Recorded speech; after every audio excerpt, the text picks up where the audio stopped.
Welcome to the final part of Lecture 2. In this part of this lecture, we're going to examine the third step of the CFD workflow, which is the creation of a finite element or a finite volume mesh. Now, a mesh fills the geometry that you created in step 2, and it's upon this mesh that equations pertinent to your simulation are solved. Now, because of this, the structure, nature and quality of your mesh can strongly influence the simulation results. We're going to talk about the relationship between mesh and results in a later lecture, but for now what I would like to articulate is that time spent creating a good mesh is time very well spent. And what we mean by a good mesh will be discussed in this lecture. We need a good mental model of what's going on in our flow process in order to help us with that design process. So, let's start by thinking about meshing generally. We need to create a good mesh, whatever good is, and we'll define good in a minute. And depending what package you are using, there are many different tools in which to do this. But each of these tools will have control over where you put mesh within your geometry. It will differ from OpenFOAM to COMSOL to ANSYS, but there will be ways of controlling how a mesh is generated. Now, for example, within ANSYS's Fluent package, the meshing tool is very sophisticated and very easy to use, and the same can be said for the meshing tools that you find in, say, COMSOL Multiphysics. In other codes, for example OpenFOAM, you may find that the default way of generating a mesh is by specifying properties within a text file, which is less intuitive and requires more practice. However, the design rules of thumb that I'm going to talk about this lecture apply across the board to any package. So, generally speaking, you can classify meshes in two different ways. You can classify them as structured meshes or unstructured meshes. On the whiteboard in front of you, I've put a sketch of what I mean by a structured mesh. Note that we have an even number of boxes at any point in the width or height of this mesh. And so we are using a 2D mesh. Our mesh element, in this case, is a cuboid, a rectangle, and that there are equal numbers of rectangles on the left-hand side and the right-hand side, on the upper surface and on the lower surface. And we can see everything is very regularly spaced. And if you've got a simple geometry, a structured mesh is by far the best type of mesh to design. However, reality dictates that most geometries are quite complex and are inappropriate for structured meshing because they're just simply no even surfaces on which to place mesh control cells. So we can opt for what are termed unstructured meshes. Now, again on the whiteboard, I've illustrated a triangular two-dimensional unstructured mesh. An unstructured mesh doesn't have to have triangular elements, it can have quadrilateral elements too, but as you can see from the picture, what these elements do is effectively space fill, much in the way that if you're looking at a graphics card, triangles will space fill an object that the graphics card is rendering. In fact, the algorithms are very similar.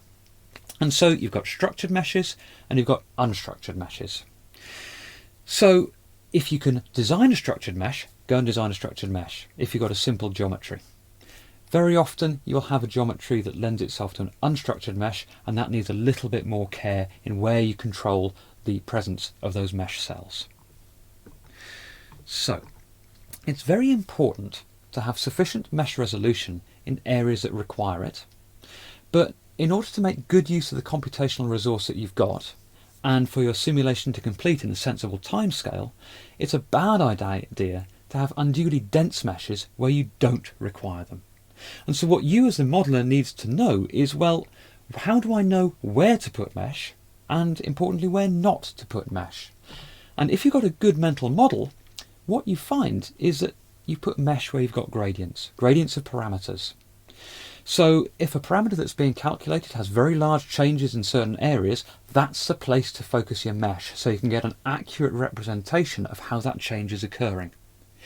If you've got an area of your flow domain, for example, where actually not a great deal is changing at all, you can get away with a far coarser mesh there because there aren't any gradients to resolve.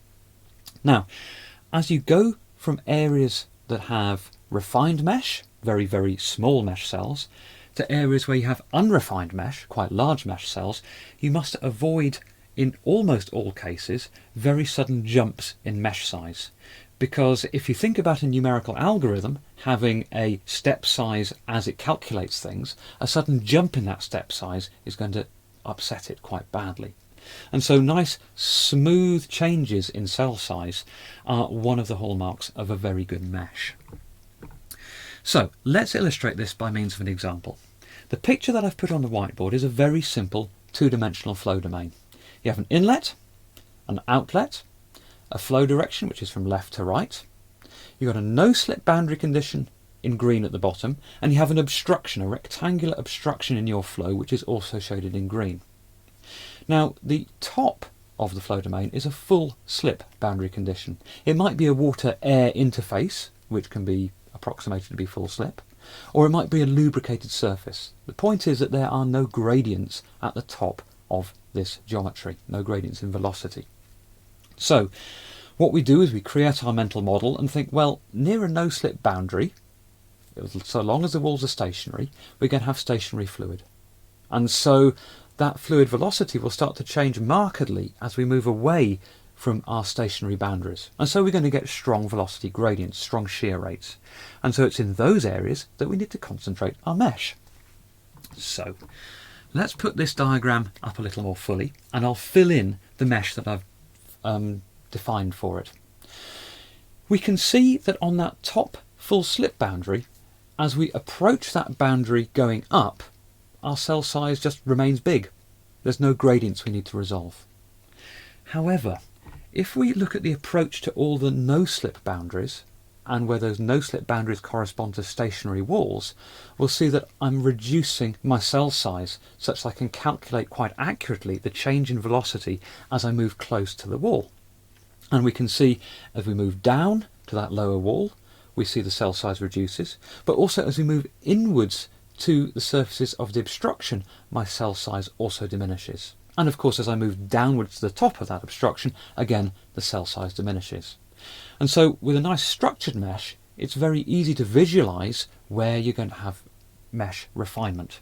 It's in your areas of strong gradient, strong velocity gradient for fluid flow, or maybe strong temperature gradient if you've got heat transfer coupled to fluid flow as well.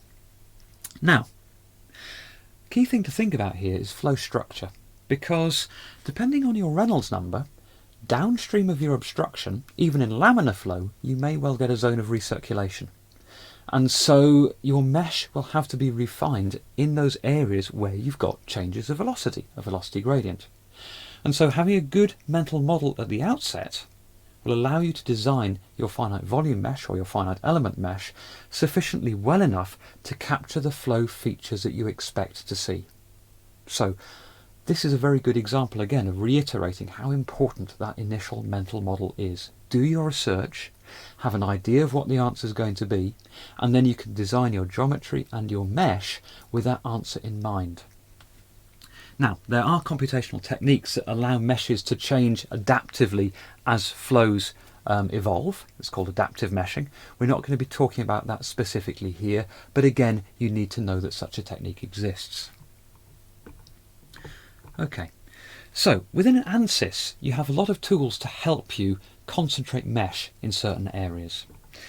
Now, one of the tools that you will use a lot is the sizing tool. The mesh sizing tool allows you to place points at the edges of geometries where you're going to say, I want a mesh cell to join here. So, by means of example, here on the whiteboard is the sizing tool highlighted. You find it in ANSYS's mesh control menu. When you choose that, what you can do is you can say, right, if I have a rectangular duct and I'm looking into that rectangular duct, I'm looking, say, in at the inlet, I am going to elect to have mesh cells getting closer and closer to each of the walls, but have them fairly coarse in the middle of the geometry, because I know that due to symmetry, I should have no gradients in the middle of this geometry. And so you can see with that picture on the whiteboard, that we have little dots which correspond to where our mesh cells are going to join. And if we make a mesh from this, a structured mesh, we can see that we have again our criteria of lots of mesh in areas where we've got strong gradients. And so the sizing tool is very, very useful to help you do that.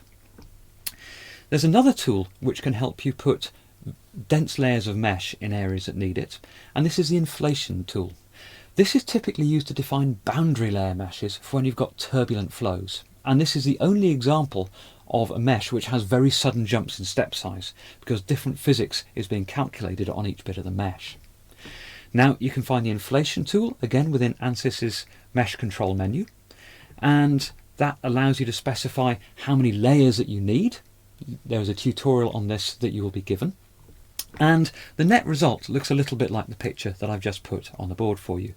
We have a uniform mesh in the core of our flow, but where we've got very, very strong gradients within our boundary layer, we have incredibly fine dense mesh.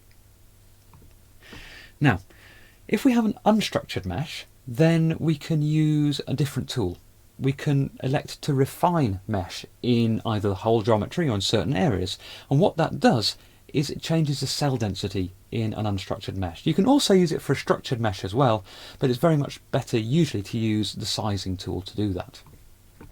You find the refinement tool again in the mesh control menu, and there's typically different levels of refinement. The picture there on the whiteboard shows you an unstructured triangular mesh at typically refinement level 0.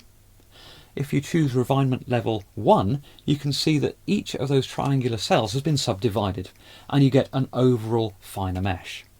Now you can elect to put refinement in certain areas. For example, it might be in very narrow areas of geometry, or you can elect to do refinement overall.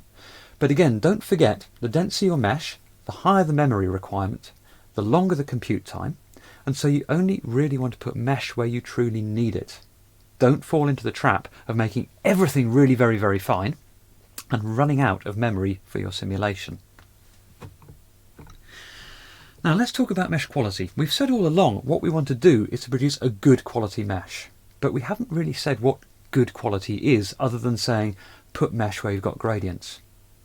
Good quality also corresponds to the shape of the mesh cells. So I'm going to put a few examples for you on the board here.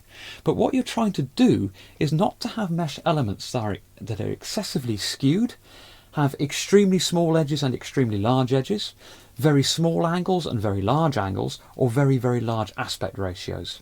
So, some good elements and some bad elements. Your first good element is a nice rectangle of an aspect ratio roughly 3:1. A bad mesh element would be a rectangle aspect ratio 10, 20, 30:1. You've got very long edges and very short edges. So imagine the step size difference a solver has to take going downwards and going across, especially if that cell size changes abruptly. Skew elements of decent aspect ratio are fine so long as the skew angle isn't too great. So in the good element list I've got a mild skew angle. In the bad element list I've got a large aspect ratio and a very small skew angle. So be very careful, don't end up with largely skewed elements. Now here I've got an irregularly shaped quadrilateral as my good element, and if you look at the sizes of the edges they're all roughly the same, give or take.